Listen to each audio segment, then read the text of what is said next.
Actual గా నేను Chiranjeevi fan కాదు, అంటే జస్ట్ ఇష్టం అంతే. ఇప్పుడు చూసాక ఫ్యాన్ అయిపోయాను, చిరంజీవి ఫ్యాన్ అయిపోయారా? సో అప్పుడు సినిమాలు శ్రీదేవి గారి గాని అవన్నీ చూసినప్పుడు మంచు కొండలు ఎలా అనిపించాయి మీకు? చూసినప్పుడు ఎలా ఎంజాయ్ చేశారు థియేటర్ లో? చాలా నచ్చింది, ఎంజాయ్ చేశాను. సాంగ్స్ అవన్నీ ఎలా అనిపించాయి? సాంగ్స్ బాగున్నాయి, చాలా బాగున్నాయి. ఇష్టం చాలా నచ్చింది. అంటే ఇప్పుడు సినిమా చాలా రోజుల తర్వాత రిలీజ్ చేసింది కదా, అసలు ఎట్లా? చాలా అంటే ఫ్యాన్స్ కి అయితే చాలా మంచిగా అనిపిస్తది. అండ్ మేమంతా చిరంజీవి ఫ్యాన్స్ కాబట్టి టికెట్స్ బుక్ చేసుకొని చూడాలని అనుకుంటున్నాం. రామ్ చరణ్ అండ్ చిరంజీవి కోసం మళ్ళీ ఇప్పుడు ఒక 2 తెస్తే ఎవరంటే బాగుంటది? రామ్ చరణ్ జాన్వీ హీరోయిన్ జాన్వీ కపూర్. శ్రీదేవి గారు. Okay, thank you.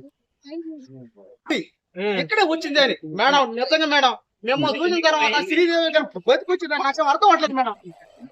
ఫస్ట్ మేడం భయా, నిజంగా భయా థియేటర్ లో ఏడుస్తానే ఉన్నా, ఏడ్చి ఏడ్చి ఏడ్చి ఎక్కిపోయినాయి.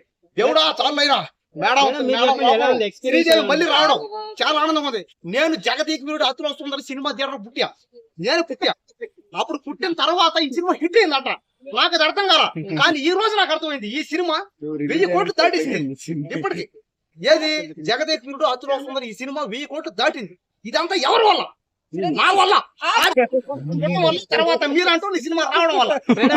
పార్ట్ 2 చేస్తే ఎవరు చేస్తే బాగుంటది మేడం? నేను మేడం రామ్ చరణ్ గారు అండి, రామ్ చరణ్ గారు చేయాలి. రామ్ చరణ్ గారు పక్కన శ్రీదేవి కూతురు గారు లేకపోతే మేడం పెట్టి వద్దులేండి. నాకు రామ్ చరణ్ అత్తగా అయినా ఓకే కానీ లేదు మేడం, కూతురు కాదు మేడం, హీరోయిన్ మేడం. వద్దండి మనకంతా. దయచేసి శ్రీదేవి ప్లేస్ లో ఈ మేడం పెట్టి చేయండి.